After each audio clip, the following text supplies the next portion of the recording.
Hello and welcome to Confidence Commerce Classes. Myself Vivek Gupta. बच्चों, हम लोग कंडक्ट कर रहे हैं chapter sales of goods act and इस सेल्स ऑफ गुड्स एक्ट में आज हम लोग एक इंपॉर्टेंट रूल डिस्कस करेंगे। और देखो बच्चों, ये रूल है क्या कि no one can transfer the better title than what he has himself. Means क्या हुआ कि कोई भी व्यक्ति अपने से अच्छा टाइटल, अपने से अच्छी ओनरशिप या अपने से अच्छा अधिकार दूसरों को ट्रांसफर नहीं कर सकता है। इस रूल को हमको डिस्क्राइब करना है और इसके कुछ एक्सेप्शनल केसेस हैं जो हमें यहां पर समझने होंगे आज। बच्चों, ये क्वेश्चन हमारे एग्जाम में कई बार 20 मार्क्स में आया है, जिसमें कहा जाता है कि इस रूल को डिस्क्राइब करिए और इसके कुछ एक्सेप्शनल केसेस हैं उसे समझाइए। तो देखिए बच्चों, पहले इस रूल को समझते हैं कि रूल कहना क्या चाहता है। तो एक बार फिर से रूल को देख लीजिए कि रूल क्या कह रहा है आपसे कि no one can transfer the better title than what he has himself. Means क्या हुआ कि हम अपने से अच्छी टाइटल, हम अपने से अच्छा स्वामित्व, हम अपने से अच्छी ओनरशिप दूसरों को ट्रांसफर नहीं कर सकते। दैट मींस जैसी ओनरशिप, जैसा टाइटल हमारे पास है, वैसी टाइटल, वैसी ओनरशिप हम दूसरों को दे पाएंगे। इसके लिए बच्चों, हमारे सेल्स ऑफ गुड्स एक्ट में सेक्शन 27 में यह बात बताई गई है कि सेल कॉन्ट्रैक्ट के टाइम जैसी टाइटल, जैसा ओनरशिप या जैसा अधिकार सेलर के पास होता है, सेल कॉन्ट्रैक्ट होने के बाद वैसे ही टाइटल, वैसी ओनरशिप बायर को मिल सकेगी। दैट मींस कि सेल कॉन्ट्रैक्ट के टाइम अगर सेलर का title good and better fair title है, तभी बायर को भी फेयर एंड गुड टाइटल मिलेगी। और अगर सेलर का टाइटल डिफेक्टिव है तो बायर का टाइटल भी डिफेक्टिव होगा। सिंपल से कहिए बच्चों कि अगर हम कोई सामान चुरा कर लाते हैं और उस चुराए हुए माल को मैंने आपको सेल किया, तो ऐसे माल के मामले में आप भी चोर माने जाएंगे। भले ही आपने उसके लिए प्राइस पेड किया हो या उसको आपने पूरी ईमानदारी से ऑनेस्टी गुड्स को परचेस किया हो, लेकिन अगर मैंने गुड्स को चुरा कर लेकर आए और ऐसे मैंने आपको सेल कर दिया, तो आपको उस गुड्स के मामले में कभी भी फेयर टाइटल नहीं मिल सकती। होगा ना सर? क्योंकि अगर मेरा टाइटल डिफेक्टिव है तो आपका टाइटल भी डिफेक्टिव होगा। अब वही बात ये रूल समझाना चाहता है कि सेल कॉन्ट्रैक्ट के टाइम जैसा टाइटल, जैसी ओनरशिप सेलर के पास होगी, तो वैसे ही टाइटल और वैसे ही ओनरशिप बायर को मिलेगी। क्योंकि कोई भी व्यक्ति अपने से अच्छा टाइटल दूसरों को ट्रांसफर नहीं कर सकता है। तो बच्चों, अगर मान लीजिए, फिर से अज्यूम करिए, मैंने कोई कार चुरा कर लाए और उस चुराई हुई कार को मैंने आपको सेल कर दिया, तो याद रखिए आप उस कार के कभी भी ट्रू ऑनर नहीं माने जाएंगे। और ऐसे मामले में जो भी व्यक्ति उस कार का ओरिजिनल ऑनर होगा, जब उसको ये बात पता चलेगी कि वो कार आपके पास है, तो वो तुरंत आपके पास से उस कार को जब्त कर सकता है, सीज कर सकता है, और आप कुछ नहीं कर पाएंगे, आपको लॉस सफर करना पड़ेगा। क्यों? क्योंकि जिस बंदे से आपने वो कार खरीदी थी, जब उसका टाइटल डिफेक्टिव है तो आपका टाइटल भी डिफेक्टिव माना जाएगा। अब वही बात हमसे ये लॉ कहता है कि कोई व्यक्ति अपने से अच्छा अधिकार या अपने से अच्छा टाइटल या अपने से अच्छी ओनरशिप दूसरों को ट्रांसफर नहीं कर सकता। जैसे टाइटल सेलर के पास होती है, वैसे ही टाइटल बायर को मिल पाता है। तो अगर सेलर का टाइटल अच्छा है तभी बायर का टाइटल भी अच्छा होगा, और अगर सेलर का टाइटल डिफेक्टिव है तो बायर का टाइटल भी डिफेक्टिव होगा। ठीक है? तो सोचो बच्चों, जब भी हम कोई सेल कॉन्ट्रैक्ट करते हैं तो ये बात एज्यूम करते हैं कि सेलर के पास एब्सोल्यूट ओनरशिप है। तो अगर सेलर के पास एब्सोल्यूट ओनरशिप है तभी बायर को भी एब्सोल्यूट ओनरशिप मिल पाएगी। लेकिन अगर सेलर एब्सोल्यूट ओनर नहीं है तो बायर भी एब्सोल्यूट ओनर नहीं बन सकता, क्योंकि बायर का टाइटल सेलर के टाइटल से बनता है। तो अगर सेलर का टाइटल अच्छा होगा तभी बायर का टाइटल भी अच्छा होगा, और अगर सेलर का टाइटल डिफेक्टिव है तो फिर बायर का टाइटल भी डिफेक्टिव होगा। बात समझ में आई? और इसीलिए हमसे लॉ ये कहता है कि हम अपने से अच्छी टाइटल, हम अपने से अच्छी अधिकार दूसरों को ट्रांसफर नहीं कर सकते। जैसा टाइटल, जैसा अधिकार हमारे पास है गुड्स पर, वैसे ही टाइटल, वैसे ही अधिकार बायर को भी मिल सकेगा। ओके? तो ये रूल समझ आ गया? तो देखो बच्चों, इस रूल के कुछ एक्सेप्शनल केसेस हैं, कुछ ऐसे केसेस हैं जहां पर ये लॉ, ये रूल अप्लाई नहीं होता। यानी इन केसेस में क्या होता है कि बायर को सेलर से अच्छा टाइटल मिल जाता है। तो आइए समझते हैं कि ये एक्सेप्शनल केस कौन कौन से हो सकते हैं। देखो बच्चों, हमने फर्स्ट एक्सेप्शनल केस दिया है cell by a mercantile agent, cell by a mercantile agent. बच्चों ये मर्केंटाइल एजेंट कौन होता है कि सपोज करिए मेरी एक फर्म है, मेरी कंपनी है और मैंने अपनी कंपनी के प्रोडक्ट को बेचने के लिए किसी व्यक्ति को अपना एजेंट अपॉइंट किया, तो वो व्यक्ति हमारा कौन क्या कहलाएगा, मर्केंटाइल एजेंट। वो व्यक्ति कौन हुआ, मर्केंटाइल एजेंट। अब सपोज करो बच्चों उस एजेंट को मैंने अपनी कंपनी के सारे प्रोडक्ट बेचने के लिए अथॉराइज किया, but except then one product. Suppose करो उस प्रोडक्ट का नाम है प्रोडक्ट एक्स, तो मैंने अपने एजेंट से कहा देखिए आप प्रोडक्ट एक्स को छोड़कर बाकी सारे प्रोडक्ट आप बेच सकते हैं मार्केट में। ओके, अब ये प्रोडक्ट एक्स हमारी कंपनी खुद डायरेक्ट सेल करेगी, आपको नहीं बेचना, बट इसकी कोई जानकारी किसी बायर को नहीं थी। अब मान लीजिए उस एजेंट ने क्या किया, जानबूझकर या बाय मिस्टेक प्रोडक्ट एक्स को भी मार्केट में सेल कर दिया।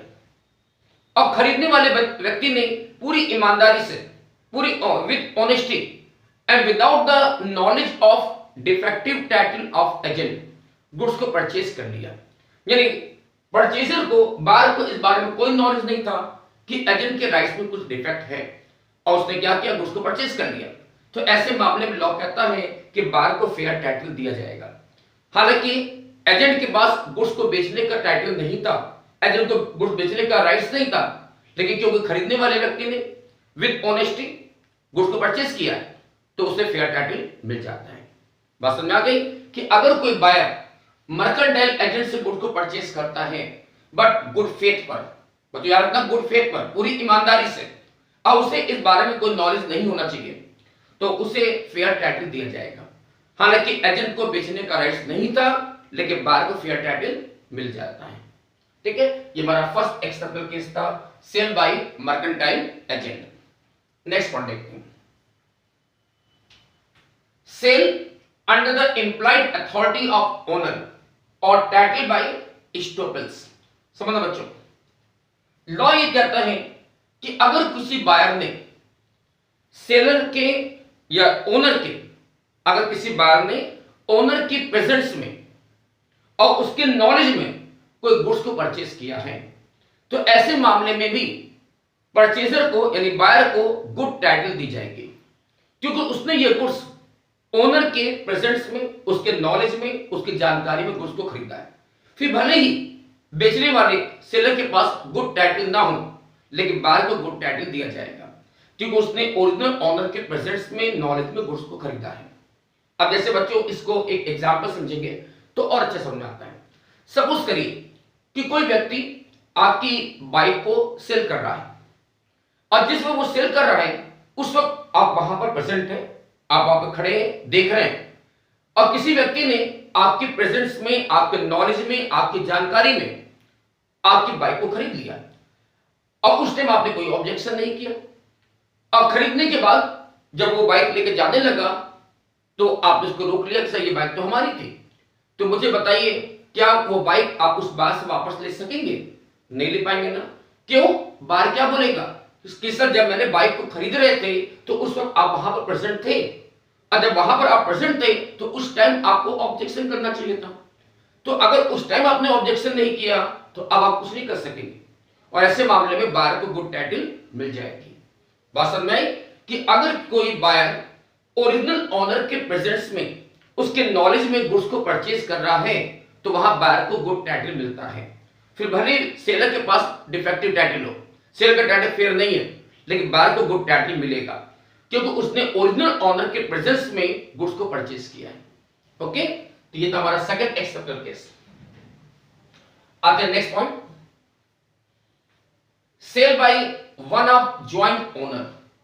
बच्चों अगर किसी गुड्स के, किसी प्रोडक्ट के बहुत से ओनर हैं, लेकिन अगर बाकी सारे को ओनर के कंसेंट से, उनकी सहमति से वो गुड्स किसी एक व्यक्ति के पास है, किसी एक ओनर के पोजीशन में है, और उस व्यक्ति ने क्या किया, उस गुड्स को किसी पार्टी को, किसी बायर को सेल कर दिया, और बायर ने गुड्स को गुड फेथ पर परचेज किया, ईमानदारी से गुड फेथ पर परचेज किया, और बिना इस बात की जानकारी के परचेज किया कि सेलर का टाइटल में कुछ डिफेक्ट है, तो ऐसे मामले में भी लॉ ये कहता है कि बायर को गुड टाइटल दिया जाएगा। क्यों? क्योंकि उसने गुड फेथ पर गुड को परचेज किया है और उसको इस बारे में कोई जानकारी नहीं थी। अब जैसे एग्जांपल लीजिए बच्चों कि किसी प्रोडक्ट के 2 या 3 या 4 ओनर हैं, लेकिन वो गुड्स किसी एक व्यक्ति कस्टडी में उसके पोजीशन में रखा हुआ है। अब उस व्यक्ति ने क्या किया, गुड्स को थर्ड पार्टी को सेल कर दिया। अब बायर ने गुड फेथ में गुड्स को परचेस किया है, ईमानदारी से परचेस किया, तो ऐसे मामले में बायर को गुड टाइटल दिया जाएगा। ओके, तो लॉ यहां पे कहता है कि अगर आपने जो गुड्स खरीदा है वो किसी एक ज्वाइंट ओनर से परचेस किया है, लेकिन याद रखिएगा गुड फेथ में परचेस किया है, तो ऐसे मामले में आपको गुड टाइटल दी जाएगी। Okay, next point, sale by a person in possession of goods under a voidable contract. अगर कोई सेल किसी ऐसे व्यक्ति के द्वारा की जाती है जिसका गुड्स पर जो पोजीशन है, जो राइट्स है, वो वॉइडेबल कॉन्ट्रैक्ट के अधीन होता है, वॉइडेबल कॉन्ट्रैक्ट के अकॉर्डिंग होता है, तो ऐसे मामले में बायर ने अगर गुड्स को गुड फेथ में परचेस किया है, ईमानदारी से गुड फेथ में परचेस किया है and without the knowledge of defective title ऐसे गुड्स को परचेस किया है, तो वहां पर भी बायर को गुड टाइटल दिया जाता है और बायर को फेयर ओनरशिप, फेयर टाइटल मिल जाता है। अब जैसे बच्चों इसको समझाने के लिए एक एग्जांपल ले लेते हैं कि सपोज करिए मैंने किसी सप्लायर से कोई गुड्स परचेस किया और उसको मैंने जो पेमेंट किया बाय चेक पेमेंट किया, और सपोज करो मेरी वो चेक बाउंस हो गई, मेरी वो चेक बाउंस हो गई, तो मेरा टाइटल क्या हो गया, डिफेक्टिव हो गया। लेकिन इससे पहले कि मेरा सप्लायर मेरे अगेंस्ट कोई एक्शन लेता, मैंने क्या किया, उस गुड्स को किसी थर्ड पार्टी को सेल कर दिया। थर्ड पार्टी को इस बारे में कोई जानकारी नहीं थी कि मेरी चेक बाउंस हो चुकी है।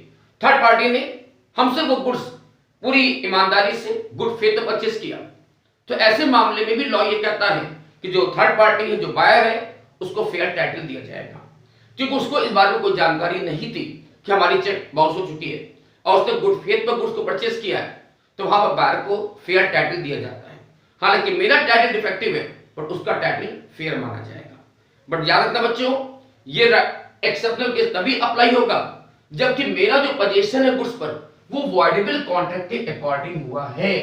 बच्चों हमने पढ़ा है स्टार्टिंग में कि वॉइडेबल कॉन्ट्रैक्ट क्या होता है, कि एक ऐसा कॉन्ट्रैक्ट जो एक पार्टी की इच्छा पर इन्फोर्सेबल कराया जा सकता है। तो अगर मेरी वो चेक बाउंस हुई है, मैं चुरा कर ही लाया गुड्स को, मैंने पेमेंट किया उसको और चांस के बाद वो चेक बाउंस हो गई, तो ऐसे केस में मेरा जो पोजीशन है वो वॉइडेबल कॉन्ट्रैक्ट के अकॉर्डिंग माना जाएगा और ऐसे केस में हम जिसको माल बेचेंगे उसको फेयर टाइटल मिलेगा। हालांकि मेरा टाइटल डिफेक्टिव है पर जिसको मैंने माल बेचा, अगर उसने गुड फेथ में गुड्स को परचेस किया तो उसको फेयर टाइटल मिलता है। बट याद रखिए बच्चों, अगर हमने वॉइड कॉन्ट्रैक्ट के अकॉर्डिंग गुड्स का पोजीशन पाया है तो ऐसे मामले में ये एक्सेप्शनल केस अप्लाई नहीं होगा। वॉइड कॉन्ट्रैक्ट जैसे मान लीजिए हम कोई गुड्स को चुरा कर लाते हैं या इलीगल तरीके से हमने गुड्स को पाया है, तो फिर ऐसे मामले में जिसको भी माल बेचेंगे उसको फेयर टाइटल नहीं मिलेगा। ठीक है, तो स्पेशली ये जो एक्सेप्शनल केस है वो केवल वॉइडेबल कॉन्ट्रैक्ट के लिए ही है कि अगर मान लो कोई चेक वगैरह बाउंस हो गई हमारी, तो मेरा टाइटल डिफेक्टिव है लेकिन जिसको माल बेचेंगे उसका टाइटल फेयर माना जाएगा। Okay, next and last point, sale by seller in position after sale. समझ बच्चों इस पॉइंट को कि अगर कोई सेलर जिसने पहले ही गुड्स को सेल कर चुका है, जिसने पहले ही किसी पार्टी को सेल कर दिया है, लेकिन अभी गुड्स का पोजीशन उसने नहीं दिया, पोजीशन अभी भी सेलर के पास ही है, और ऐसे केस में सेलर ने क्या किया कि जो गुड्स सेल हो चुका था उसने बाय मिस्टेक ऐसे गुड्स को किसी थर्ड पार्टी को फिर से सेल कर दिया, यानी सेल किए हुआ गुड्स किसी थर्ड पार्टी को फिर से सेल कर दिया गया और थर्ड पार्टी ने गुड्स को पूरी ईमानदारी से गुड फेथ पर परचेस किया और उसे इस प्रीवियस सेल के बारे में कोई जानकारी नहीं थी, तो ऐसे मामले में भी लॉ ये कहता है कि जो थर्ड पार्टी है उसे गुड्स पर ट्रू ओनरशिप मिल जाएगी। अब जैसे एग्जांपल लीजिए कि सपोज करो मिस्टर ए ने कोई गुड्स बी को सेल कर दिया, सेल हो गया, यानी ओनरशिप किसके पास है, बी के पास है, लेकिन अभी इसका पोजीशन, गुड्स का पोजीशन ए के पास ही है, बी ने अभी गुड्स का पोजीशन नहीं लिया, वो गुड्स अभी भी ए के पास रखा हुआ है, हालांकि सेल हो चुका है लेकिन गुड्स अभी भी ए के पास रखा हुआ है। ठीक है, और अब देखो ए ने क्या किया कि जो गुड्स सेल हो चुका था उसने क्या किया, बाय मिस्टेक ऐसे गुड्स को फिर से थर्ड पार्टी को सी को सेल कर दिया और सी ने पूरी ईमानदारी से ऑनेस्टी ऐसे गुड्स को खरीद भी लिया, तो ऐसे केस में लॉ ये कहता है कि सी का टाइटल फेयर माना जाएगा, क्योंकि उसे इस बात की कोई जानकारी नहीं थी कि ऐसा माल पहले से हो चुका है, तो सी को वहां पर फेयर टाइटल मिलेगा, गुड टाइटल मिलेगा। तो ऐसे मामले में बी को जो भी लॉस होगा, तो सोचिए वो लॉस बी डायरेक्टली ए से कंपनसेट करेगा, लेकिन बी वो गुड सी से वापस नहीं ले सकेगा। क्यों? क्योंकि सी ने यहां पर गुड फेथ में गुड को परचेज किया है।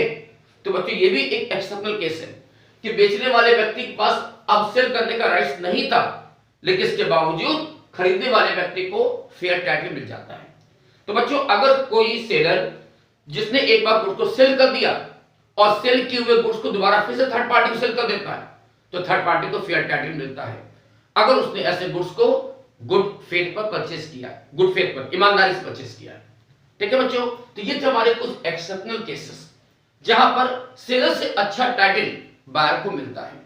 बट बच्चों इन एक्सेप्शनल केसेस को छोड़ दें तो नॉर्मल केस में, नॉर्मल सिचुएशन में ये रूल हमेशा अप्लाई होता है कि कोई भी सेलर अपने से अच्छा टाइटल या अपने से अच्छी ओनरशिप बायर को ट्रांसफर नहीं कर सकता है।